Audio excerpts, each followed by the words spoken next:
Okay, so I'm opening the last blaster box I have. Again, these are like $20, so in total I opened 3 in total, so $60.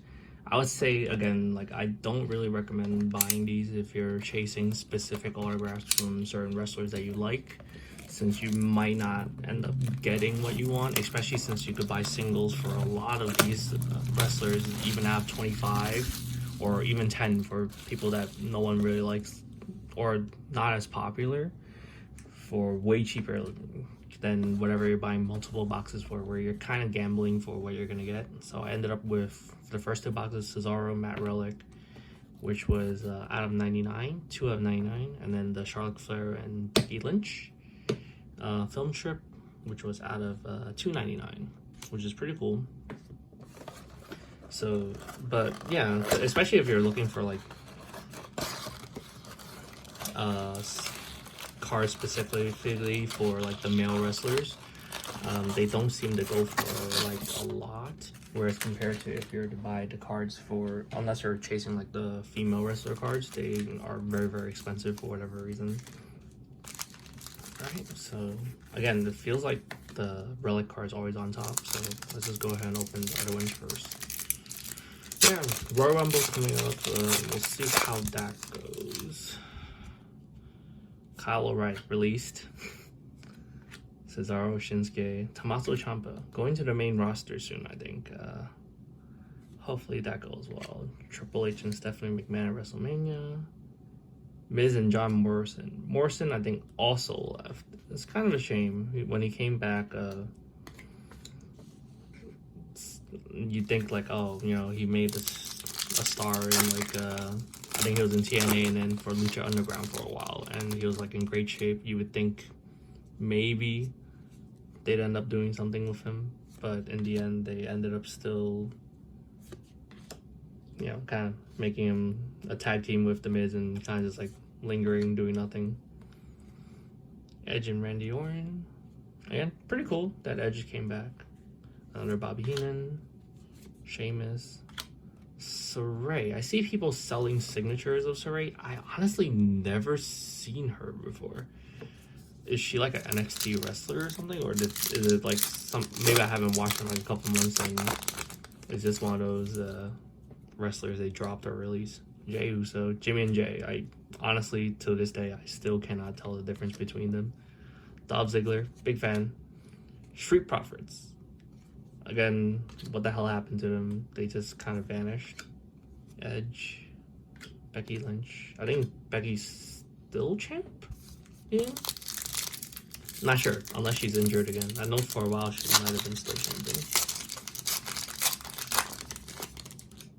I know she dropped like the man gimmick because of, I guess, like Ric Flair suing the company or something like that. King Corbin forced to eat dog food. Kind of wish they'd do more with Baron Corbin and just give him back like being like a normal person. I mean, I think he has like the personality to kind of pull off whatever he wants to do, but wish he wasn't just a jobber. Shotzi Blackheart. I don't really get the gimmick of Shotzi Blackheart. Find it kind of weird, especially when she was in NXT and she was like riding the tank out to the ring. It was kind of really odd to me. And then she was like chasing people around and they had to pretend they were scared of the Nikki Ash. Oh my god. But yeah, they had to pretend to be scared of her in the plastic tank. The Nikki thing, weird. Some of the reasons why I completely stopped watching. Jackson Riker, NXT maybe? Raw.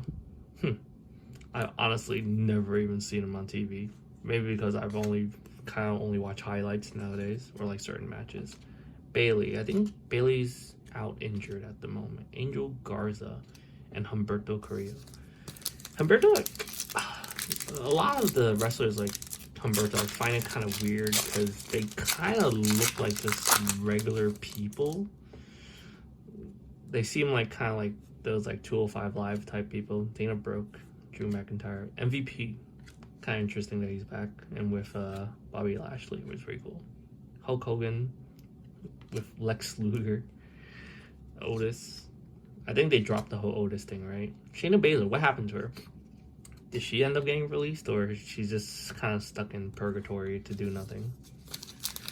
Undertaker, it's kind of weird that he keeps coming back. I mean, it's cool to see him and everything, but it's kind of hilarious how anyone that retires always ends up coming back. Sometimes not too great. I didn't really like when Undertaker came back and was with Goldberg and got dropped on his head. That was kind of really scary to watch. I think he dropped Goldberg on his head, and there was like all sorts of crap that happened during that match. King Corbin forced to eat dog food. John Morrison and Otis defeats Drew Gulak.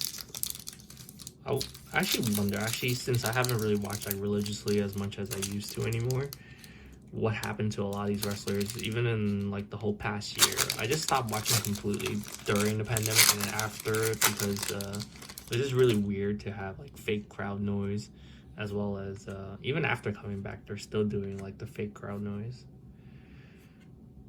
One for Team Flair, Carmella, Cedric Alexander. Kind of a shame Bobby Roode came up from NXT and he had so much going for him, but once he came to the main roster, they kind of did, I guess they kind of did like the same thing with Shinsuke Nakamura, where they kind of had like awesome entrance music and people were really into it, but for whatever reason they just felt like they needed to change their gimmick, or they just kind of booked them really weirdly. Jeff Hardy. I think Jeff Hardy's with Matt Hardy again. They're doing something in AEW. Alright, so we're up to the last 2 packs.